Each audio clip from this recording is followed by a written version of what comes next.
Welcome to the deep dive. Today, we are wrestling with a rumor that is, well, it's so massive and so consequential, it sits right at the intersection of big tech, high fashion, and legacy media.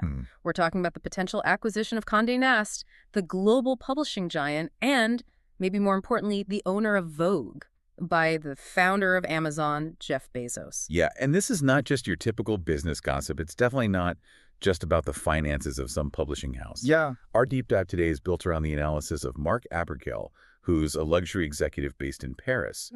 And he argues this potential move, it really transcends commerce. Oh. He calls it the single biggest cultural power grab of the decade. Wow. Okay, that sets the stage perfectly. Yeah. So our mission here is to understand why the world's most powerful logistics baron wants to own the world's most powerful fashion magazine. Because it's fundamentally not about the magazines themselves. Yeah. It seems to be about owning desire itself and the future of what Abergel calls the sovereignty of luxury. And we know this is calculated. This isn't a whim. Look at the signals. Abergel pointed to the Met Gala sponsorship by Bezos. That was the advance warning. As he put it, before owning the cathedral, they've rented the altar. That's a great line. It really is. It signifies a very focused, very strategic pivot right into the heart of cultural authority. Okay, let's unpack this. If you are the founder of Amazon, you already command, unlimited capital, the world's most efficient infrastructure for delivery, more data on what we buy than any government. You sell everything. Everything. So what specific critical piece of the puzzle does Condé Nast and really Vogue give him that Amazon doesn't already have? It gives him the infrastructure of desire. The infrastructure of desire. Abergel's thesis is that Bezos has, brilliantly conquered the infrastructure of commerce.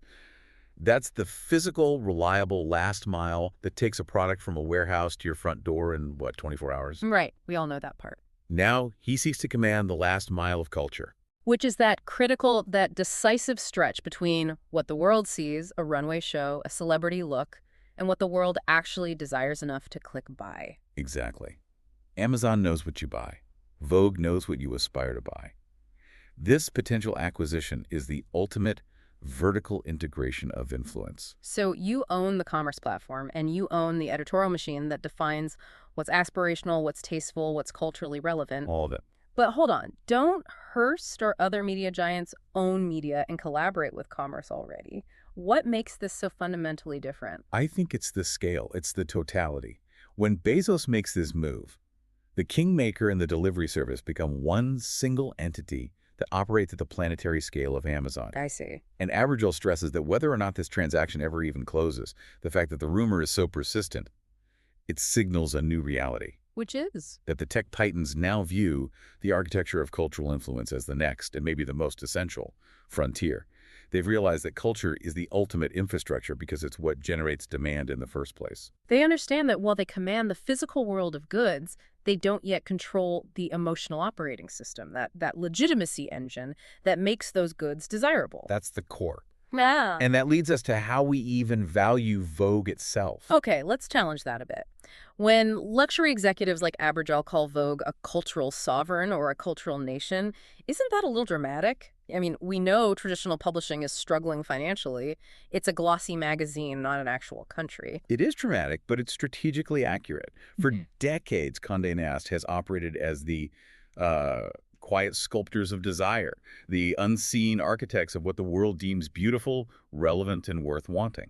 So the value isn't in the paper? Not at all. It's in the accumulated, irreplaceable cultural authority it wields.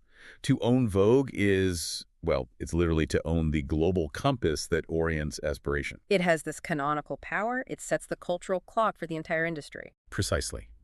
It's the Ministry of Culture that officially codifies what is chic and what is relevant. Just think about its track record of building the canon. The first color cover, that was 1932. The first cover featuring a woman of color, 1966. Or the iconic 1990 supermodels era. Yeah, that cemented the celebrity supermodel structure we still operate under. Vogue isn't just reporting on culture, it is creating the framework for high culture. So Bezos isn't buying a struggling balance sheet. He's buying a century of accumulated authority, legitimacy, and influence. That is the purchase. And you have Harvard media historian Heidi Legg emphasizing this exact point. She notes the value is specifically in the legitimacy it confers, its ability to make a designer, a product, or even an idea matter. An authority that Amazon, despite all its size, just can't engineer overnight. No way. And we even see that power reflected in, the most mainstream ways. I love the anecdote about the rumored storyline for The Devil Wears Prada, too. Oh, this is great. The plot is reportedly inspired by Bezos' bid, revolving around a tech billionaire trying to buy Runway, the fictional Vogue. It just shows that Wintour's influence has reached this level of Hollywood immortality. She is universally seen as the central gatekeeper. The whole world understands that this is where the power resides. Which brings us to the strategic genius of keeping Anna Wintour. The sources suggest her rumored retention as global chief content officer is a strategic masterstroke. Why is keeping her on board so critical rather than just replacing her with some tech CEO? Because it establishes what Abergil calls the soft power axis. Bezos provides the infrastructure, the raw power of scale, while Wintour provides the legitimacy and the taste. So if Bezos is Caesar, Anna is his cultural general. Perfect analogy. Her continuity ensures the brand's established authority stays intact, but now she's backed by the logistics and data machinery of a trillion-dollar empire. She defines the taste. He instantly distributes and monetizes that taste. Exactly. And that's where the tech analogy becomes, frankly, a little terrifying. Vogue could be reconfigured into a cultural AWS. A cultural Amazon Web Services. Right. Think about AWS. It's reliable, it's instant, it's infinitely scalable cloud infrastructure. Now, just apply that same concept to desire. It becomes a cloud infrastructure for taste, where aesthetic decisions are provisioned at scale and instantly available to any brand willing to rent that legitimacy. You've mentioned this before, the idea that the line between editorial and advertising will just dissolve. But critics would argue that line has been blurring for decades, right, with sponsored content and native ads. Of course. What makes the threat under Bezos so fundamentally different? It's the difference between suggestion and absolute optimization. When the editorial calendar syncs up with prime drops, the editorial lens, it stops being purely aesthetic. It becomes a targeting engine built on hyper-efficient data. So aspiration becomes just another data point. And taste gets optimized for conversion velocity. Can you give us a tangible example of how that might work? Sure. Let's say Wintour greenlights a feature on a very specific, subtle shade of emerald green for next season's cover. In the current model, this inspires shoppers globally. Okay. In the Bezos model, that editorial data point, the color, the texture, the whole aesthetic, it instantly informs Amazon's entire ad ecosystem. So while the luxury houses might sell a few high-end emerald dresses, Amazon's ad network is simultaneously pushing thousands of complementary lower-priced goods in that specific shade to every zip code where that reader profile exists. So recommendation becomes decree. Exactly. Yeah.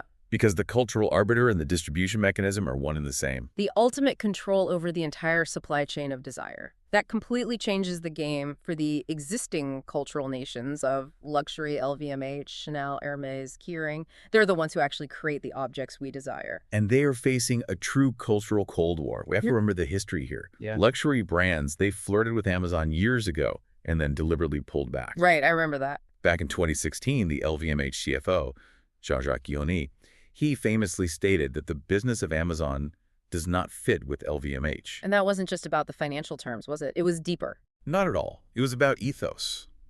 Luxury depends on scarcity, on curation, on the environment. Placing a $10,000 Chanel bag next to bulk laundry detergent, it just flattens the exclusivity. It dilutes the myth-making. The luxury houses needed to control the environment to protect their own cultural equity. Yes, but now Bezos isn't asking for a slot on the shelf. As Abergil says, he's buying the table, the dining hall, and the seating chart. Precisely. The luxury maisons risk becoming nothing more than a vendor inside someone else's cultural nation of taste. And Vogue, which historically acted as this sort of Switzerland, a neutral arbiter covering every designer, it loses that neutrality. If the channel that defines desire is owned by the most powerful commerce giant on Earth, then luxury is negotiating its future from occupied territory. that's the fear. So if the traditional luxury houses can't counter this with another seasonal ad campaign or another limited edition collaboration, what is their defense? How do they reclaim cultural sovereignty in this new landscape? They can't rely on rented platforms anymore. This demands what Mark Abergil calls a third renaissance for luxury. A move to aggressively build their own cultural infrastructure. The sovereign stack. The sovereign stack, yes. Okay, we need to dive into these pillars. What are the pillars of this sovereign stack? There are 4 key pillars that define cultural independence. The first is embassies as own stage. What does an embassy even look like in a digital-first world? It means radical control over the narrative and the data. These are high-fidelity narrative sanctuaries, both physical and digital. So like a bespoke brand app. Exactly, or an immersive digital showroom where the identity, the data, the pricing, it all remains absolutely sovereign. The experience is flawless, it's curated, and it's fully earned by the Maison.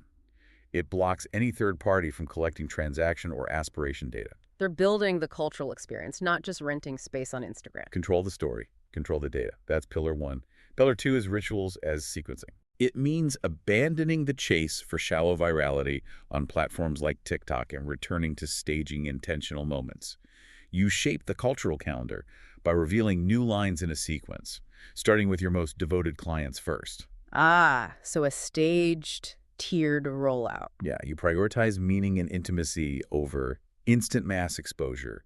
You're creating a private memory before it ever becomes a public announcement. That immediately restores a sense of exclusivity that social media just tends to destroy. It does. And the third pillar is crucial for establishing that long-term legitimacy.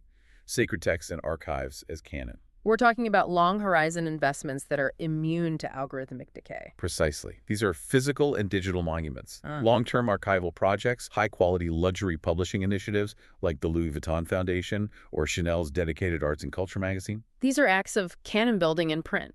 Which Abergel notes is a fundamental act of cultural sovereignty. You are self-authoring your own permanent history, ensuring your relevance exists outside of Google's search index or, Bezos's algorithm. So they're actively creating the historical record themselves, not letting a third party write it. Okay, and the fourth pillar. Diplomats as ambassadors. This means sovereign voices, not just hired influencers. These are trusted designers, artists, in-house archivists who can speak without the distortion of a commercial middleman. Can you give an example? Take Pharrell Williams at Louis Vuitton. Imagine him producing an exclusive documentary or private content just for LV clients. That's forging desire from the inside out. You're using proprietary talent to build a direct sovereign relationship with your clientele. This entire deep dive, it really reveals that Bezos' rumored bid is a play for the emotional operating system of luxury, where desirability is the new margin. It is. The central conflict is between the tech empire of infinitely scalable distribution and the luxury nation of deeply curated, protected taste. Absolutely. The luxury world faces a stark choice. Either act like a cultural nation and fight for authorship by building that sovereign stack. Or risk a very slow surrender. And if they surrender, their brand's entire decade can be made or ended by an algorithmically timed feature dictated from Bezos' empire. They will have outsourced their own cultural fate.